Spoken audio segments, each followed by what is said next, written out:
Cattails 45. You gotta what? My dad said in disbelief. I never met a cat that was worth a darn. Your Aunt Eileen used to bring cats home when we were kids.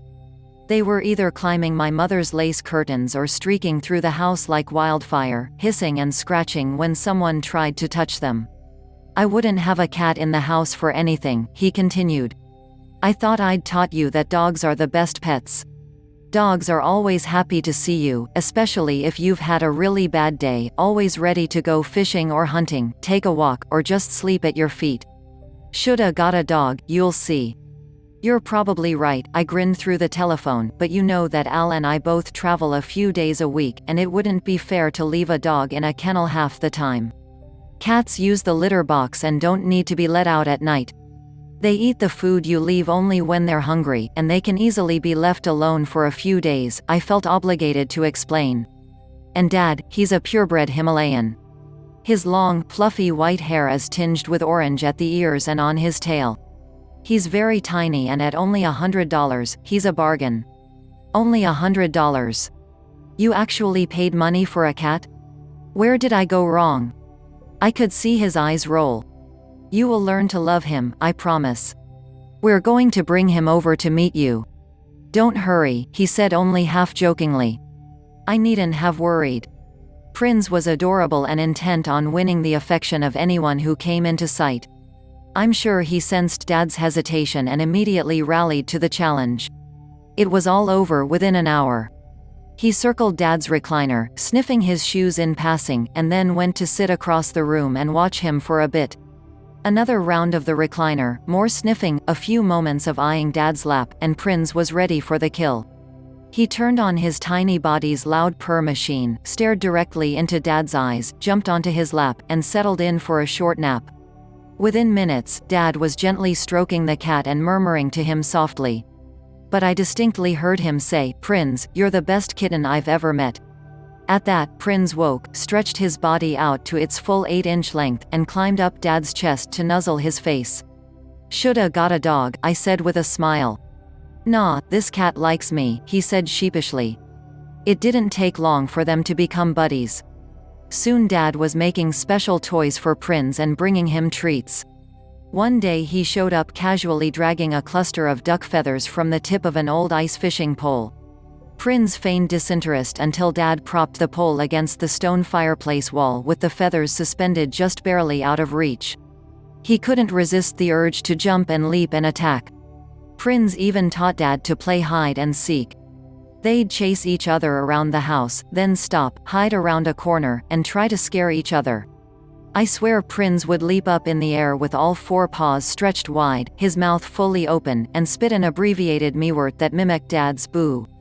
It was good to hear Dad laugh. It had been several years since his prostate cancer diagnosis and treatment, and the disease had recently returned with a vengeance. Metastasized to bone, cancer takes its toll slowly and is incredibly painful. For the next few years Dad would live on heavy medication, sleep fitfully, and spend most of his time in the old recliner, while Prinz grew into a young adult, watched the changes, sensed the need to slow down, and remained a solid friend and willing lap companion for hours at a time. During Dad's last few years, as our out-of-town demands increased, Al and I would often leave Prinz with Grandpa and Grandma for several days at a time. Dad found comfort in that small warm body with its loud, vibrating purr snuggling close at his side. We tried to talk him into a kitten of his own, but he refused, reminding us that Prinz was the only good cat he'd ever met. A few weeks before Dad died, hospice delivered a hospital bed to the house, hoping the adjustable positions would ease the pain and relieve developing bed sores. Other equipment also arrived, a portable toilet chair to keep next to the bed, oxygen, and a walker, so he could walk to the kitchen or den when he felt up to it. The hospice nurses came twice a day. Al and I packed our bags along with the cat's food and litter box, suspended work obligations, and moved in with Mom and Dad to be close at hand and help with the necessary 24-hour-a-day caretaking. They say cats know when someone is dying. When Dad asked for Prinz one afternoon, we realized that we hadn't seen him yet that day. We searched the house, frantically looking under the beds and the furniture, inside the closets, and shining flashlights behind the furnace and all of the stuff stored in the basement. Prinz had always been an inside cat, never wanting to go outdoors, but we were sure he'd slipped out the previous afternoon when the oxygen tank had been delivered. We searched the neighborhood and, at Dad's insistence, tacked signs on telephone poles and put an ad in the local newspaper. After a few days we gave up hoping for his return and began hoping that he had been found by someone who would give him a good, loving home. For the rest of us, losing the cat was painful, but it was secondary to the pain of knowing we were going to lose Dad soon. For Dad, losing the cat was a constant worry.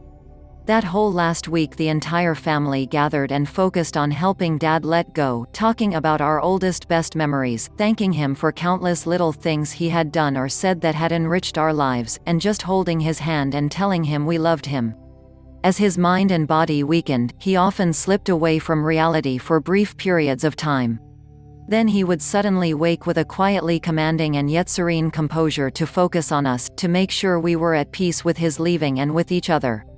And several times a day, he'd ask if Prinz had come back yet. By then, Dad couldn't sleep for more than 20 minutes at a time, and the rest of us took turns staying awake and accompanying him on his nightly time travels into dream, imagination, and memory. I can still feel his arm around my waist, on my first night shift, as we sat on the edge of his bed with the blanket wrapped around our shoulders and felt our feet warm to the glowing campfire he saw on the floor in front of us. We looked up from that cozy fire to feel the cool breeze across our fire-warmed faces as we counted the stars in the black night sky. We listened to the animals rustling in the woods and looked for eyes reflecting the light of the lantern hanging in the tree near the tent. The air smelled of smoke, lake, wet sand, and pine trees. It was a great night. I was once again his little girl, and he was my protector, my daddy. On my next night shift, I walked with him through a sunny meadow. His description of our suntanned faces almost hidden under our old straw fishing hats may have been drawn from memory or from a vision into his new reality. It didn't matter to me. He told me how happy he was that I had walked with him to the edge of heaven, and he asked me to bend low and smell the sweetness of the beautiful flowers, like the sweet peas that grew thick and wild on the fence row along the path to the garden on his grandparents' farm. His voice grew quiet and serious. His eyes sharpened, and he cocked his head as if listening. "There are no airplanes here. Listen to the sound of the air," he said, almost in a whisper. "Only birds and butterflies fly here."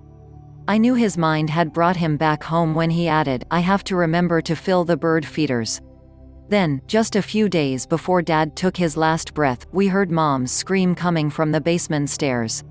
Prinz, as terrified as Mom, was sitting wide-eyed and trembling at the bottom of the steps. For an entire week he hadn't eaten, drunk any water, or used the litter box. He was thin and very tired. We sensed that he knew what time it was. He had hidden for a week, evidently to avoid what he just didn't want to deal with. But now, as if sensing the need, he had to come back to say goodbye.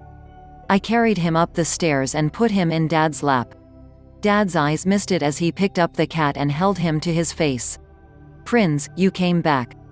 I was so worried. I wanted to tell you that you are the best animal in the whole world. I missed you." The rest of the day Prinz rarely left Dad's side, except to eat and spend a few minutes watching the birds from the kitchen window. The next morning Dad woke from a short nap looking a little confused, struggled to focus, and then smiled. "I'm glad you're here," he said softly. "Listen. I have something important to say. I've been to the river. It is beautiful. I've seen my mother standing on the other side, reaching out and waiting for me. Others were coming to gather behind her," he said, checking off names on his fingers: grandma, grandpa, uncles, aunts, friends, and a niece who had died as a child. He smiled again and said, "We all have to cross that river someday. I'm ready to go. It's going to be all right." He asked that we be sure to fill his bird feeders. My brother poured seed up to the tops, and we watched the birds gather all day. Cardinals, sparrows, chickadees, and goldfinches all flitted about together and chirped noisily, while Prinz sat on the stool and watched them through the kitchen window. Dad died that afternoon, holding Mom's hand, his last breath leaving peacefully and with the love of the entire family surrounding him in his bed, our hands touching his face, his hair, his feet. After saying our final goodbyes, we walked together back to the kitchen, looked out, and saw that the birds were gone. Prinz sat at the window with his eyes focused skyward. We like to think that the birds, too, felt his last breath rising and were providing escort services to heaven, and that Prinz was remembering his friend, the man he had taught to love a cat.